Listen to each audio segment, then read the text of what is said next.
Hello, welcome to Casual Veteran Gamer. In the video today we're going to be making Stranger, an amalgamation of Strength and Ranger, in case you didn't get it. Sorry, no tab puns today. I'm going to go through each of these tabs during character creation one at a time. Starting with Origin, pick whatever background you want. The skills here I haven't really put any thought into, don't think they matter. For race, I've picked High Half Elf because I want friends. All you're really looking for is any race that gives Strength +1. So that could be some tieflings, not all of them. One tiefling, Zariel tiefling.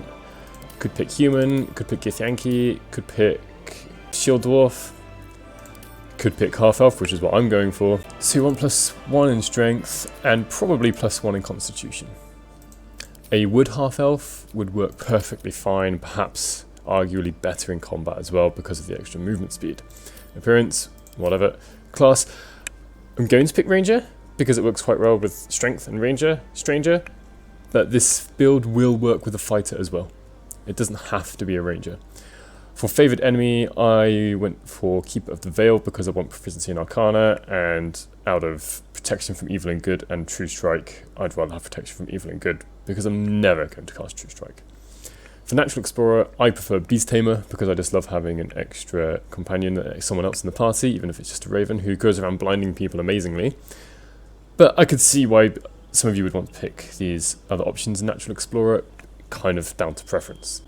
For skills, maybe put one in Athletics. It doesn't have to be, it's up to you. Abilities, I've already got this set up before recording. So you really need 16 in Strength. Dexterity and Constitution at 14 is best. We're going to be in melee range, predominantly. But we still need some Dexterity in the event that we can't get into melee range, so we may as well use the ranged attack, and Constitution to make sure we stay alive. The Dexterity also helps with the initiative and also our armor class. We're going to be using medium armor.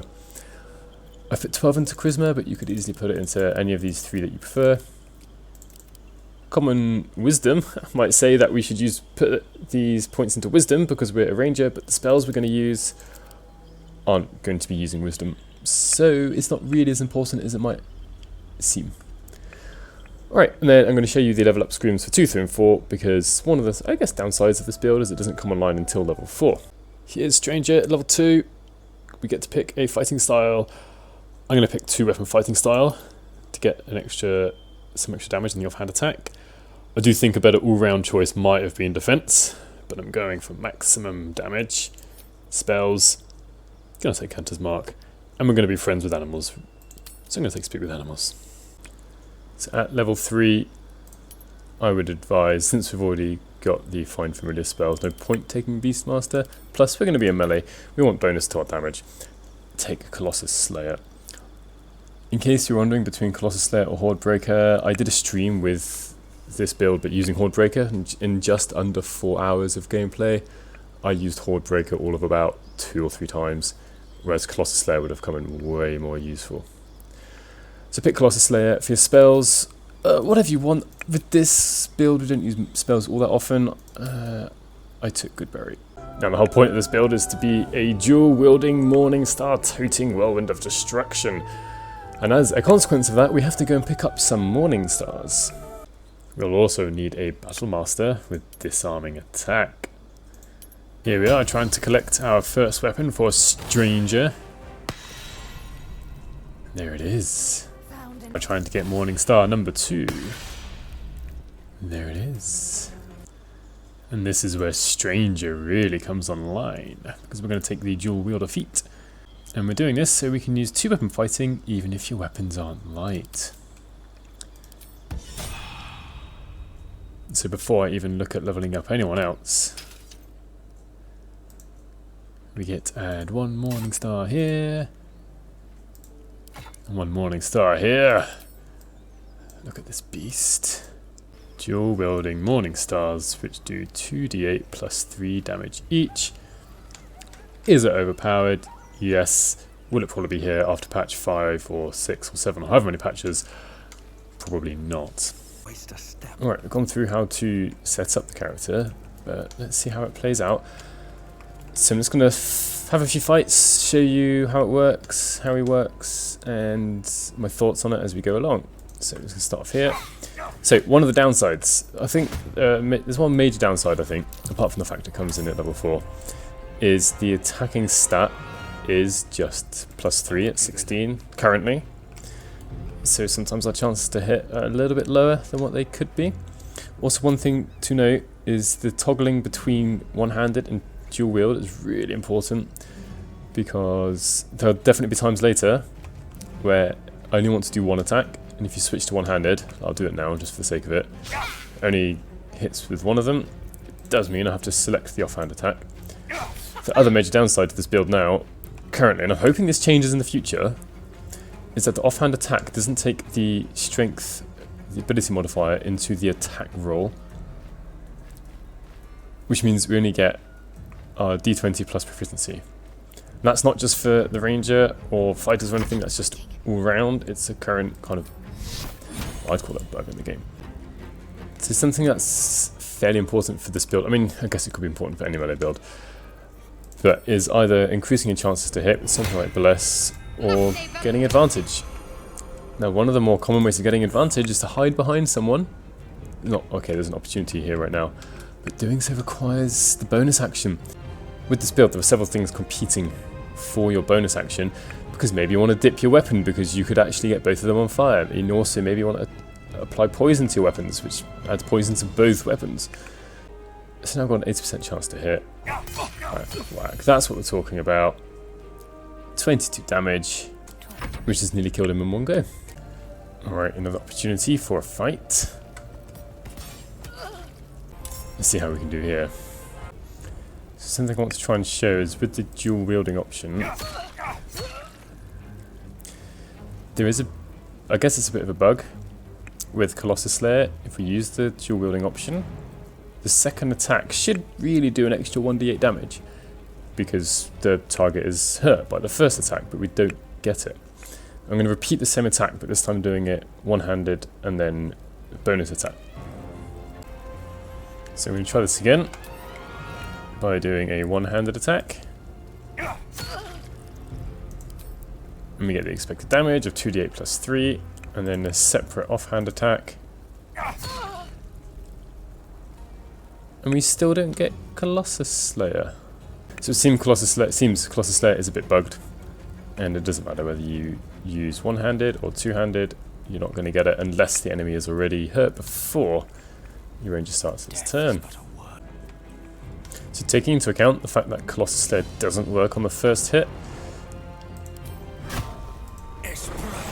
and you've got a lower chance to hit with your offhand attack currently, it probably is worth starting off with Hunter's Mark on enemies that have probably more than about 20 hit points. It's not an exact value. Let's just dual wield. Ooh, didn't need that. This is why maybe we should only use single wield. One-handed single wield is that thing. So 2d8, I rolled 15 plus 3 plus 1d6 from Hunter's Mark plus 7 from Colossus Slayer, and then my offhand attack was wasted. Lesson learned. Most of the time one-handed is fine. So since this enemy is already hurt, there's really no point in recasting Hunter's Mark. Go to one-handed. I've got advantage. There we are, 15 damage. So this does leave us with a bonus action to use. And there will be times where shove will be more powerful and more likely to work than your offhand attack, this being one of those times. Though it didn't work, but hopefully you get the point. I got shoved off, but I did manage to use hold person, and this would be amazing with a dual wielded attack with these weapons. Looks like Colossus Slayer even gets doubled on a critical hit, which is nice. That we rolled 4d8, 22 plus 4, 26 damage. He'd only lost 1 hit point, I think, but that 1 hit point increased the damage by 4. Now there will be situations where you won't necessarily be able to get into melee range, which is why we want to have a crossbow. I've happened to have killed the Githyanki patrol already, so I do have the Githyanki crossbow, which is +1. It's not essential, it shouldn't come up all that often, and this is one reason why Hunter's Mark is actually going to be probably a must pick for this build. Because there will be times where we can just use bog standard ranged attack. Alright, about to start another fight here. Unfortunately, I can't quite make it to Vol, this enemy here. Can jump there, but again, this is one of the downsides, is I now use my bonus action, so I cannot now attack twice. So it's Stranger's next turn. They've only got 6 hit points, so don't toggle dual wielding. Do have it one-handed. Because then we can use our bonus action to jump down, reapply Hunter's Mark, take a potion, do something else, so it hasn't been wasted. One consumable that will be ideal for this build is the Potion of Hill Giant Strength. Sets your strength to 21 for a minute, which is going to be a whole combat. So this is the final combat I'm going to show you with Stranger. We've got 2 Minotaurs here, and it does pay to prepare a bit. So this is what I mentioned earlier. Probably an ideal time to use the Potion of Hill Giant Strength. There we are, combat started anyway.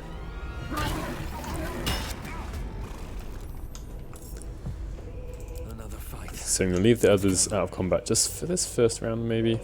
Also going to point out the weapon ability here is Smash, which is slightly unusual because Smash normally only comes with weapons that do bludgeoning damage, but it does piercing damage. One of the few weapons that this happens for.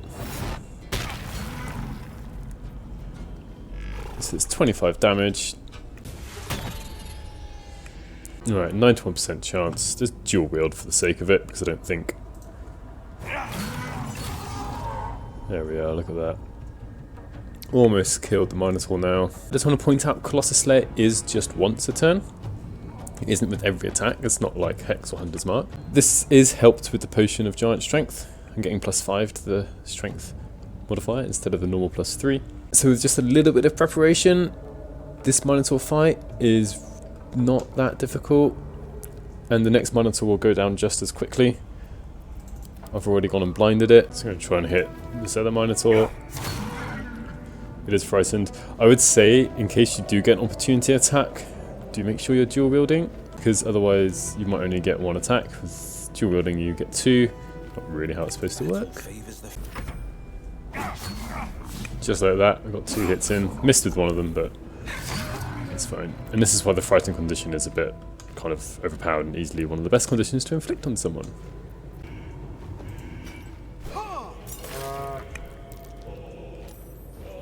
Alright, I just use a grease bottle to knock the Minotaur prone. So Stranger can come along, hit it with advantage. Not quite kill it, but do a decent amount of damage, and it'll definitely die next turn. Alright, that's going to be about it for this video. I don't think I need to show any more fights.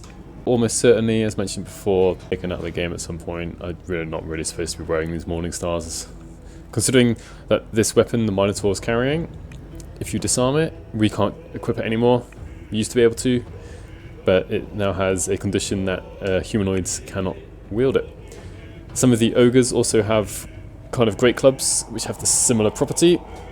I imagine they'll add some property to these Morning Stars that will prevent us as characters from wielding them. Because things bugbears probably do count as humanoids, so they can't add that same condition, but they'll find some condition that means only bugbears can wear it or something. Let me know what you think of the build, whether you've tried it yourself, whether you think it's unfair that we've got this available to us, and hopefully I'll see you in the next one. A miss! Effing brilliant.